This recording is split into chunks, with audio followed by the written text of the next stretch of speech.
nós consagramos o casal de diácono e hoje comemoramos no calendário batista o Dia dos Diáconos.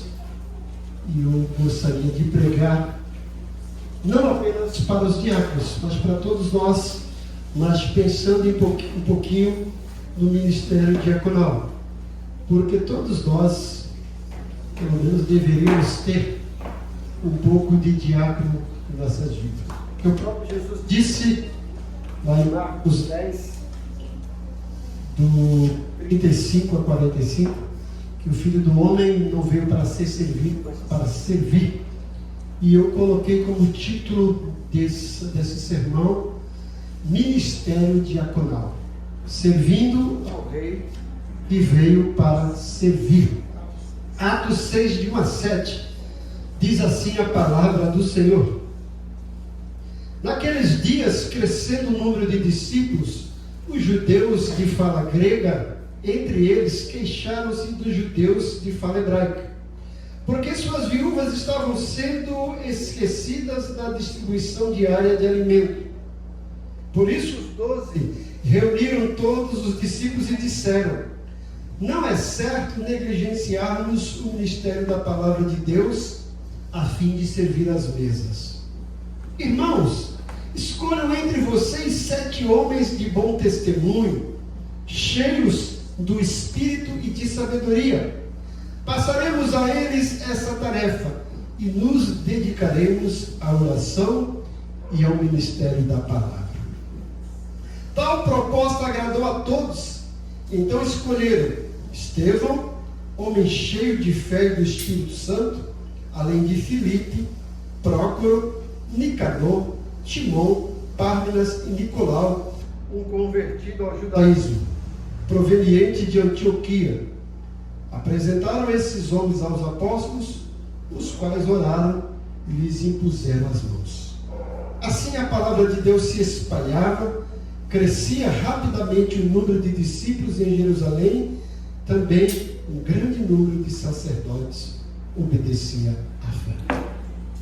À luz desse texto, eu gostaria de propor esse tema que eu já falei, Ministério Diaconal, servindo ao Rei que veio para servir. O Ministério Diaconal surgiu por conta de uma necessidade da igreja primitiva. É interessante a gente ler o livro de Atos dos Apóstolos e ver como a igreja surgiu e como ela se desenvolveu durante o período do livro de Atos. A igreja primitiva, aqui nesse texto, vivia um tempo de crescimento e expansão. Para vocês terem uma ideia, lá em Atos 2, no primeiro sermão de Pedro, 3.000 pessoas se convertem. Começa uma igreja com 3.000 pessoas, que coisa maravilhosa, né? Oxalá isso acontecesse hoje, né? Um sermão, 3.000 pessoas se convertem. Hoje a gente precisa de 3.000 sermões para ver se uma alma se converte. Mas a igreja começou e não parou por aí. Então em Atos 2, 3.000, Atos 4 já era 5.000, e agora chega aqui em Atos 6, já fala que era uma multidão. Mas preste atenção no detalhe, o texto fala que era uma multidão de discípulos, porque muitas pessoas que estão na igreja não são discípulos, e o Novo Testamento não usa a palavra discípulo para qualquer pessoa. O Novo Testamento só usa a palavra discípulo para alguém que realmente é comprometido com Jesus Cristo como seu Senhor e Salvador. Então a igreja está vivendo esse período de crescimento e de expansão, e Deus está movendo poderosamente, mas no meio desse progresso surgiram desafios administrativos e também relacionais. Quando a igreja cresce, então a gente precisa se amoldar, se estruturar logisticamente, também politicamente, administrativamente, e por que não dizer espiritualmente. E é o que estava acontecendo aqui. E nesse contexto, o Espírito Santo conduziu os apóstolos a estabelecer uma nova função no corpo de Cristo, na igreja. O ministério diaconal. Um serviço sagrado que visava preservar a unidade e promover o amor e garantir o bom testemunho da igreja. Olha, Presta atenção nisso. Esse ministério era um serviço sagrado, era e continua sendo, que tem como objetivo preservar a unidade da igreja, promover o amor na igreja e garantir o bom testemunho da igreja. Vou trocar. Acho que esse aqui está um pouco melhor, né, gente? Não está tanto valendo. Hoje, ao consagrarmos esses novos diáconos e ao mesmo tempo em reconhecermos aqueles que já são aqui e agradecidos a eles, dando essa pequena lembrança, voltamos ao texto que marca o início desse ministério diaconal, com o intuito de redescobrir valores, fundamentos e o propósito espiritual do ministério diaconal. E como eu disse, serve para qualquer um de nós, se encaixa perfeitamente na vida de qualquer crente, de diácono e até mesmo dos pastores, porque todos nós temos e devemos ter um pouco de diácono dentro da gente. Então o ministério diaconal surgiu porque havia na igreja uma necessidade reconhecida. O versículo 1 deixou bem claro isso. Olha, diz o seguinte: naqueles dias, crescendo o número de discípulos, os judeus de fala grega, entre eles, queixaram-se dos judeus de fala hebraica, porque suas viúvas estavam sendo esquecidas na distribuição diária dos alimentos. Foi nesse momento de necessidade, porque a igreja cresceu, e eu falo que esse é um problema que todo pastor gostaria de ter, ver a igreja crescendo. E a igreja cresceu tanto que eles não estavam preparados, estruturados para as necessidades. E a igreja entendia, a gente já vê isso já a partir de Atos 2 e Atos 4 também, que a igreja nasce e se desenvolve nesse ambiente de ajuda mútua, de comunhão. A Bíblia fala que eles entendiam que nada era especialmente, particularmente deles, era de todos, eles dividiam seus bens, atendiam a necessidade, mas a igreja vai crescendo e agora as coisas começam a fugir do controle. E surge essa necessidade. O ministério diaconal nasceu porque havia uma necessidade que foi reconhecida. A igreja não passou panos quentes, não encobriu a necessidade. A igreja entendeu. E qual era a razão do problema? A razão do problema eu coloquei aí como uma assistência privilegiada. A igreja não deixou de assistir os necessitados, mas estavam dando prioridade para as viúvas dos hebreus, para as viúvas judias, enquanto isso judiava das outras viúvas que não eram judias. Atendiam primeiro, e aquilo desagradou a igreja. Então houve esse problema. Esse problema, a razão do problema era a assistência privilegiada. E esse problema alcançou dimensões que fugiu do controle. Então qual foi o alcance do problema? Foi uma rivalidade direcionada.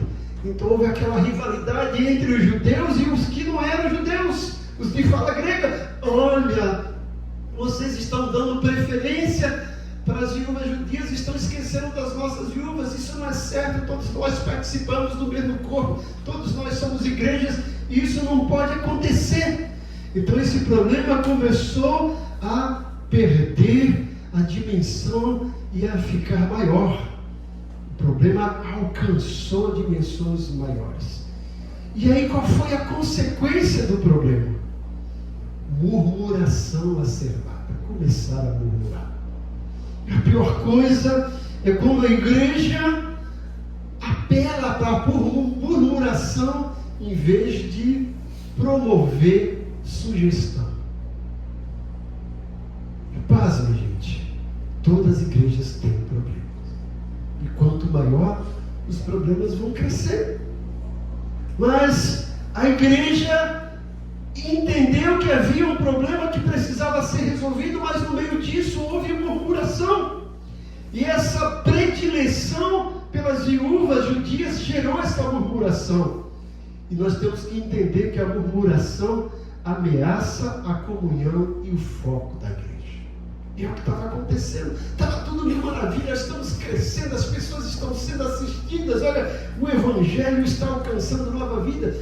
Mas aí começou aquela murmuração. E a igreja perde o foco. Quando há murmuração, a gente perde o foco. É comum a gente deixar de ver as coisas boas que estão sendo feitas na igreja. É comum a gente deixar de lado todo o progresso, toda a qualidade que há na igreja, nos seus membros, e focar naquele erro. Às vezes tem tanta coisa boa na igreja, mas as pessoas que gostam de murmurar só se apegam naquela falha, naquele erro, naquele deslize. É o que estava acontecendo. E eu coloquei aqui duas frases, uma frase dupla, para a gente pensar a respeito disso. Existem problemas sem igreja, como existe, mas não existe igreja sem problemas. Toda igreja tem problema. Por quê? Porque cada um de nós é um problema em potencial. Por conta do pecado que veio com Adão e alcançou a multidão toda, em todo momento, em todo tempo, o pecado se tornou universal. Todos nós temos problemas. Se eu perguntar aqui quem não tem problema e alguém levantar a mão, eu vou grudar e você fala assim: me ensina o caminho, me ensina esse caminho de não ter problema na vida, porque nós somos um poço de problema. Então não existe igreja sem problemas. Agora, pelo fato da igreja ter problemas, nós não podemos crucificar a igreja. E o ministério diaconal nasce nesse momento para resolver esses conflitos, esses problemas da igreja, resolver com sabedoria e preservar a unidade do corpo de Cristo.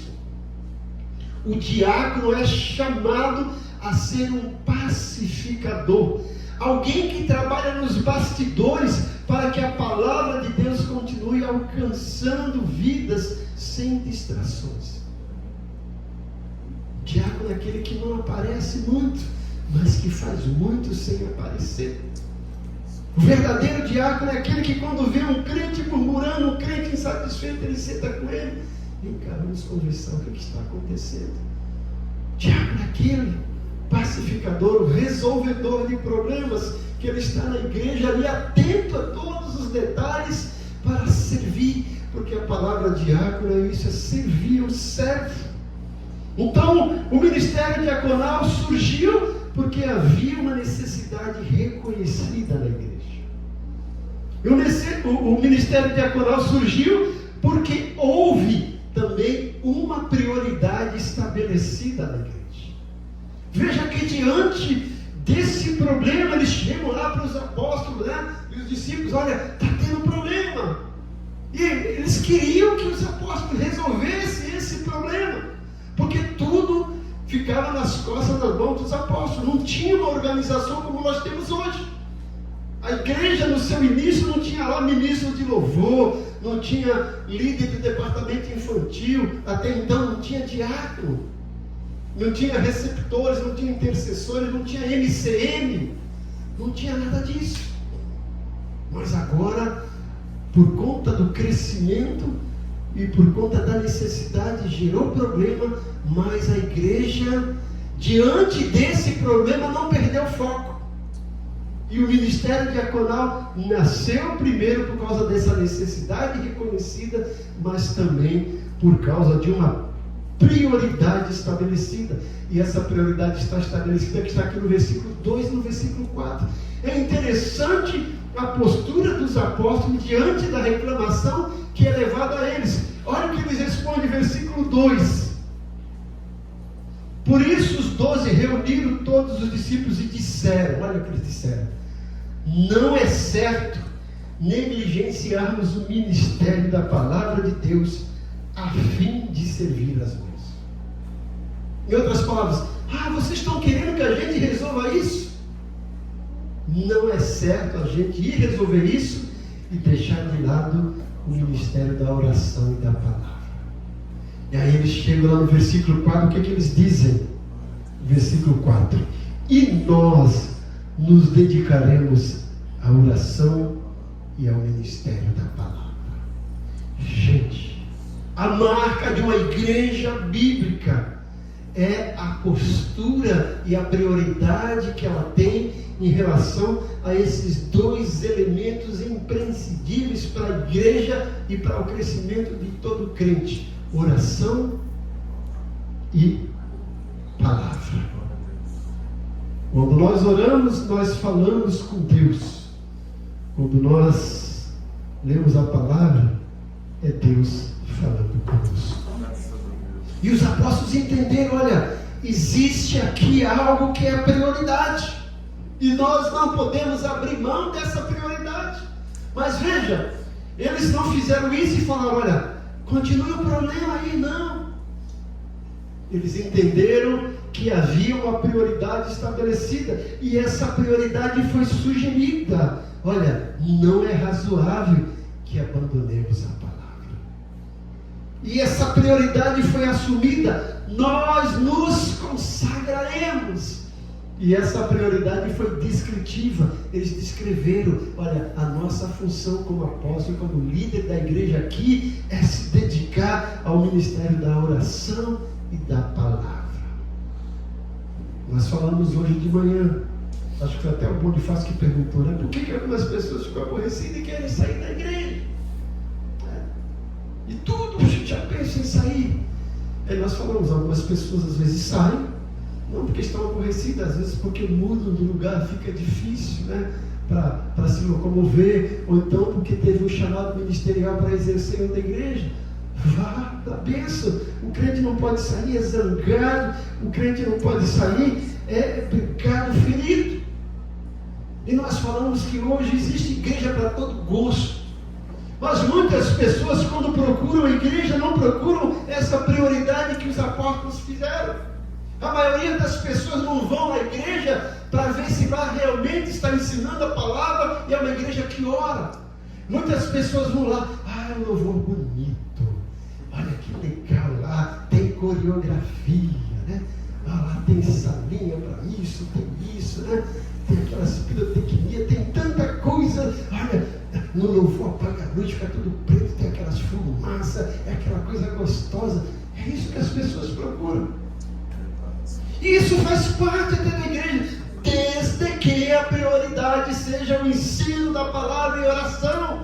Se essa igreja tiver tudo isso, não tiver o ensino da palavra, dessa oração, essas pessoas serão alimentadas apenas da alma, na emoção, e são sérios candidatos a não irem para o céu.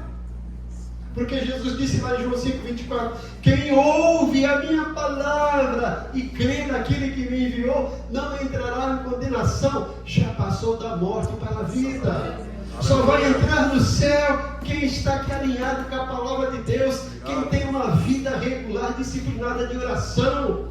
Não adianta cantar bem, não adianta ter mil artifícios, se não tiver o exercício pleno da palavra e da oração, não vai para a glória. E os apóstolos entenderam isso ali. Isso é um problema sério, precisa ser resolvido, mas nós não fomos chamados para isso, e nós fomos chamados para priorizar o ensino da palavra e oração. Eu sempre digo para vocês aqui, gente, eu podia ter uma igreja aqui cheia, fazer culto de libertação, fazer culto de cura interior, fazer culto de não sei o quê. Tem igreja que tem tudo isso. O problema deles, deixa eles lá. E fazer aqui apelo. Mas o meu compromisso é levar vocês para o céu, gente. Deus me colocou aqui para preparar vocês para serem verdadeiros cidadãos dos céus. E para ser verdadeiro cidadão do céu, eu tenho que ensinar a palavra e tenho que ensinar vocês a orar.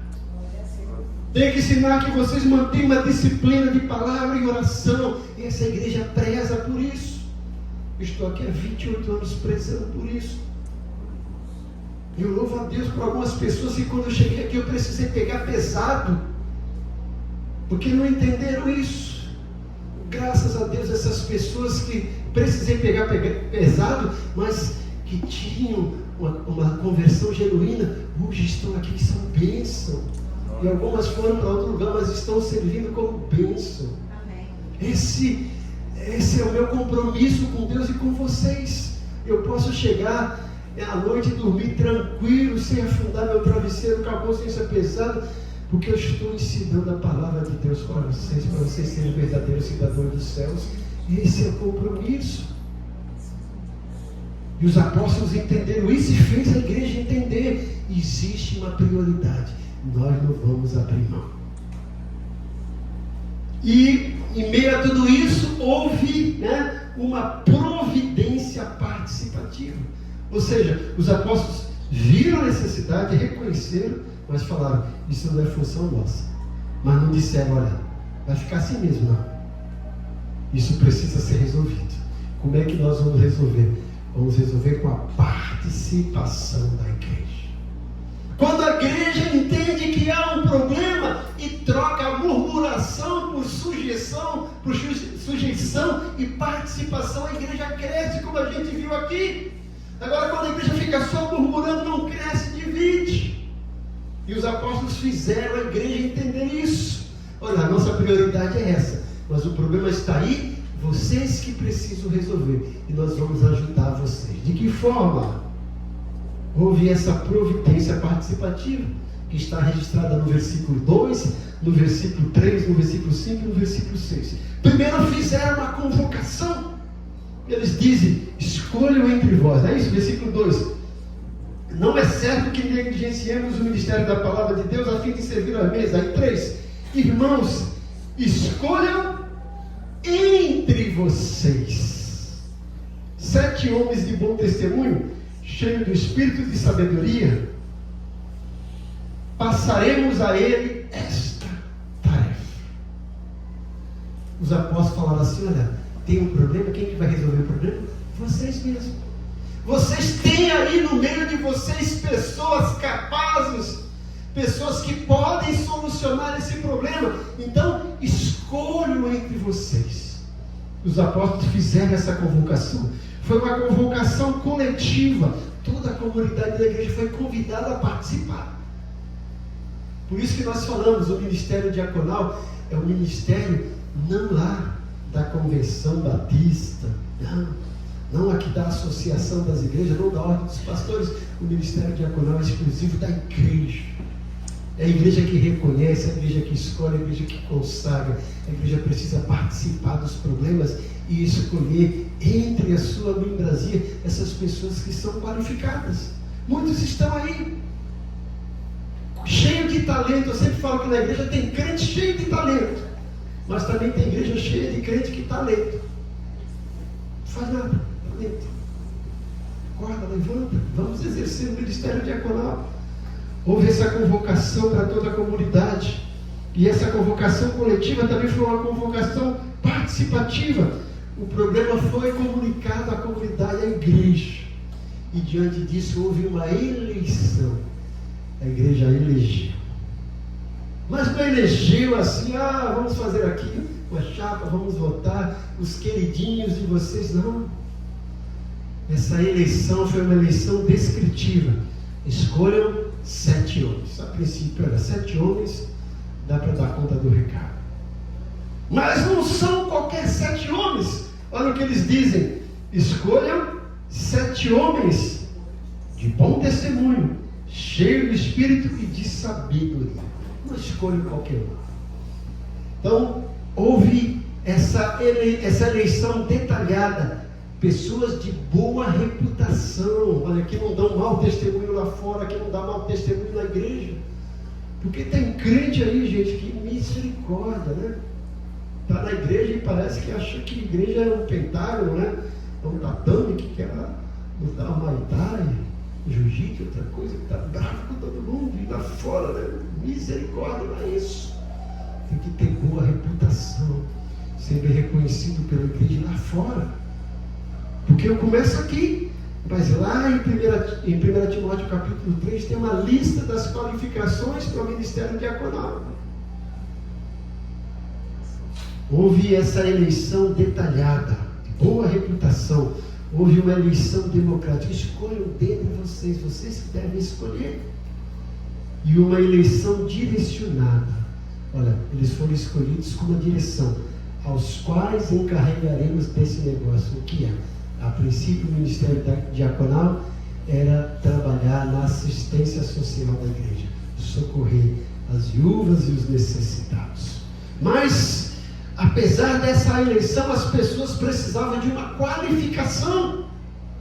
E essa qualificação é dividida em 3 partes. Primeiro, qualificação moral. Precisa ser pessoas de boa reputação. Segundo, uma qualificação intelectual. Tem que ser pessoas de sabedoria. Não quer dizer que ele tem que ter mestrado, gente. Aqui nenhum diácono precisa ter mestrado, não. Mas sabedoria de vida, de lidar com as coisas. Como eu falei, o diácono tem que ser um pacificador. É aquele que quando um bêbado entra na igreja, ele senta do lado. Oh, senta aqui, né? Para apaziguar-o. Então tem que ter sabedoria. Além dessa qualificação moral, além dessa qualificação intelectual, uma qualificação espiritual. Homens cheios do Espírito. Não é qualquer um. Diácono não é qualquer um. Não é o queridinho do pastor, não é o crente que está mais tempo na igreja. Não. Tem que ser, atender esses requisitos. Lá em 1 Timóteo capítulo 3 também tem uma lista completa desses requisitos, que vai falar de diáconos e diaconisa também. À luz de tudo isso, podemos entender que igreja verdadeira não é aquela que ignora o problema. Igreja verdadeira é aquela que enxerga, admite o problema e trata do problema,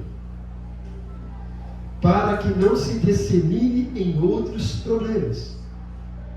Então, a igreja enxergou o problema, reconheceu o problema, admite que tem problema, mas não deixa o problema lá.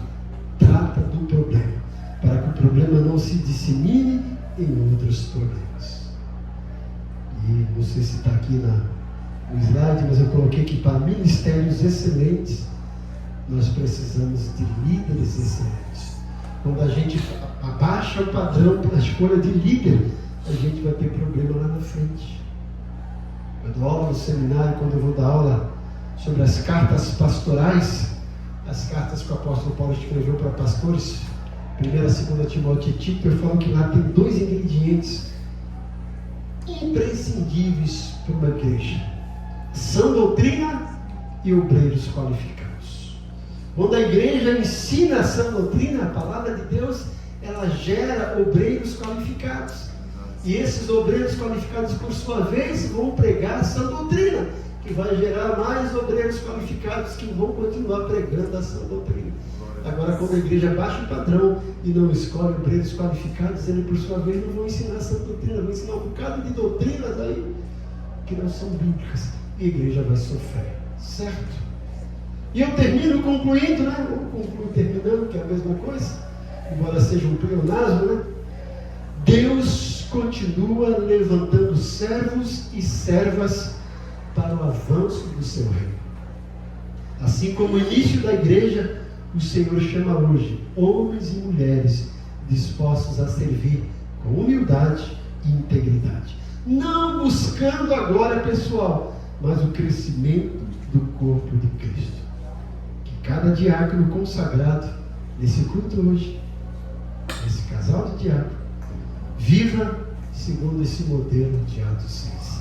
Que cada diácono, diaconisa que já faz parte do ministério diaconal dessa igreja, continue exercendo o seu ministério à luz de Atos 6. E que cada um de nós que tem o ministério diaconal dentro de nós, continue exercendo esse ministério à luz de Atos 6. Com boa reputação, cheio do Espírito Santo e sabedoria, e servindo com alegria e fidelidade. Servir com alegria. Tem uma música que fala, né? Acho que é o Salmo, né? Salmo 150. Servir ao Senhor com alegria e apresentai-vos a Ele com cântico. Salmo 100, né? Celebrai com júbilo ao Senhor todos os moradores da terra. Servir ao Senhor com alegria e apresentai-vos a Ele com cântico. Nós, da qualidade de diáconos e diaconisas, de servos de Deus, de crentes, continuemos exercendo esse ministério de servir. Servir a Deus, servir a igreja. Lembrando o título, né? Ministério diaconal, servindo ao Rei que veio para servir. Oremos. Muito obrigado, Senhor, por essa noite maravilhosa, uma noite edificada, edificante, onde nós batizamos esse trio, onde nós consagramos esse casal ministério diaconal, onde nós desfrutamos aqui da Tua palavra e de tudo que o Senhor promoveu nessa noite para cada um de nós. Somos gratos por cada vida que aqui está presente. E como a gente termina todos o culto, essa parte, pedimos que os Teus anjos nos acompanhem para os nossos lares, nos protegendo, nos guardando, pedindo que o Teu Santo Espírito nos dê uma noite maravilhosa, um sono reparador e uma manhã maravilhosa na Tua presença. Nós oramos agradecidos em nome de Jesus. Amém.